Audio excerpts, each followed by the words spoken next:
Hi, it's Linda from the Bubble and Sweet blog, and today I'm going to show you how to make these sweet bird cake pops.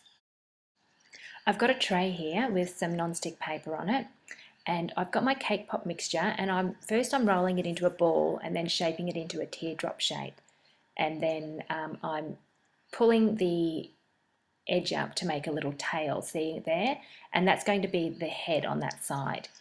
Now when I pop it on the paper, I just flatten it a little bit.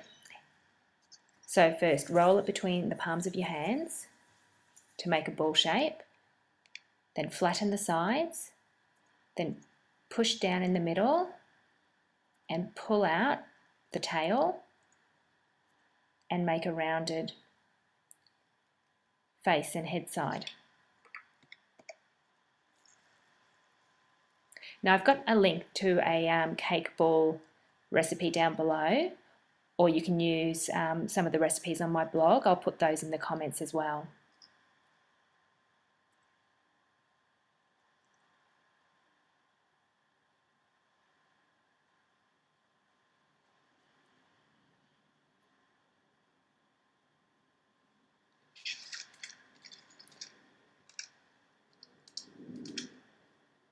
Now what I'm going to do now is I'm going to take a cake pop stick and I'm going to pop a hole in the bottom of each of these cake pops because I want to chill them now in the fridge, and sometimes when they're hard it's a little bit difficult to press the stick in, so it's just easier to do it now, and that just makes the hole where you stick the stick in later. And I'm going to pop them in the fridge now to chill until they're... This is the candy melts and the copha that I'm going to use.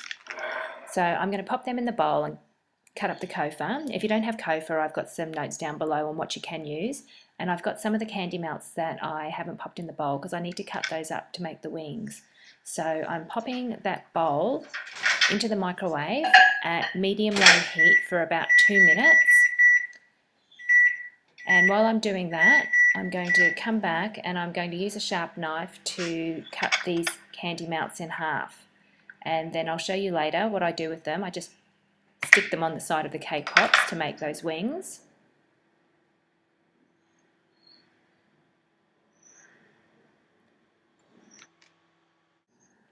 And I've heated this up for 2 minutes, and you can see that it hasn't really melted very much, but that's fine. I just give it a quick stir, and then I'm going to pop it back in for another 2 minutes at medium-low heat. Okay, that's been another 2 minutes, and now you can see that it's melting quite nicely.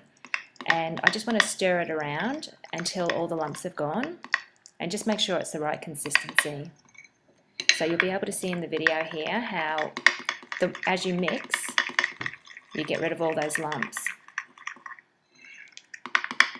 If you don't get rid of the lumps when you dip the cake pop later, obviously they're going to show on the outside of the cake pop.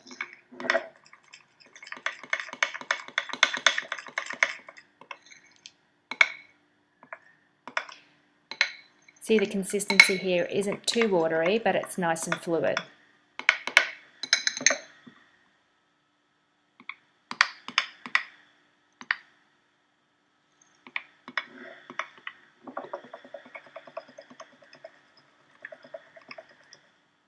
Okay, that looks about ready, I think. So I've chilled these cake pops in the fridge, and now I want to put the sticks into the hole. So I'm going to get my cake pop stick and dip it in a little bit of chocolate and just insert it into that hole that I made earlier, which it's pretty easy. I'll do that for all the cake pops I have here, and then I just want to stick them in the fridge to chill for a little bit afterwards, and that stops the cake pops from dropping off into the candy melt mixture later on when we're going to dip it, which is one of the biggest problems you have when you're making cake pops. Now at this stage I'm also going to stick one side of the wings on, so I'll just check which way I want it to go, because sometimes if I'm not careful I stick it on the wrong way.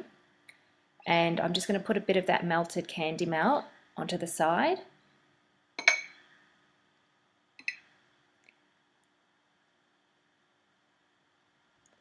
And just stick it in place. And just do it for all of the remaining birdie cake pops you have.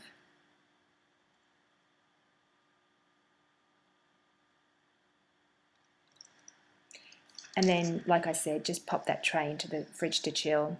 So you can see that they're stuck in place now. So I'm just going to turn them over and do the other side.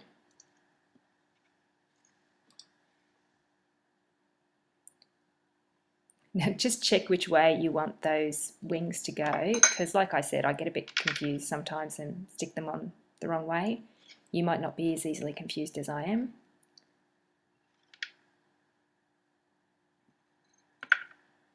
And just use a little bit of the candy melt and stick them each in place.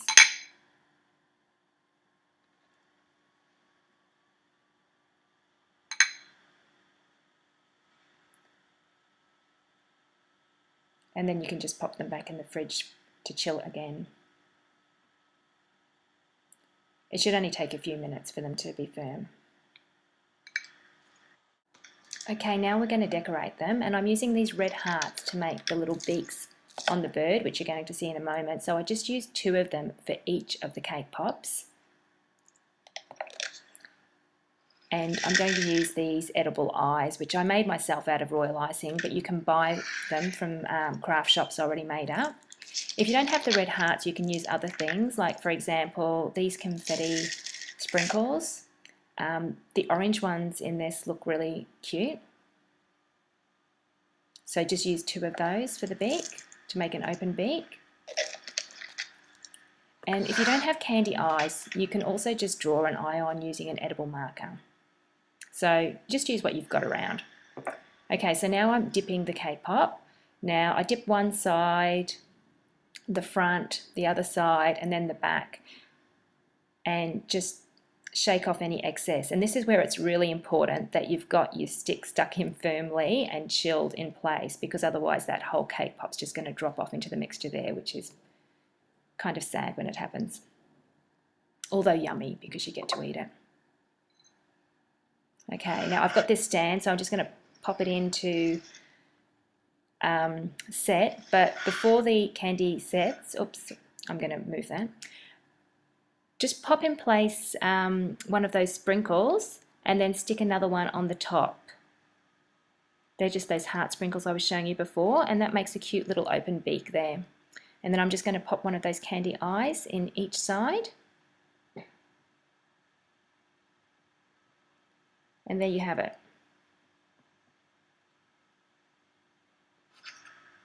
Here's one I've made before. Now if you want to, you can stick one of those cute little hearts on each side like I had in the opening pictures, but these are cute little Easter chicks I've got. Thanks very much for watching, and I hope you enjoyed this tutorial. If there's anything else I've done in the past on the Bubble and Sweet blog you want me to do a tutorial on, pop it in the comments and let me know. See you next time.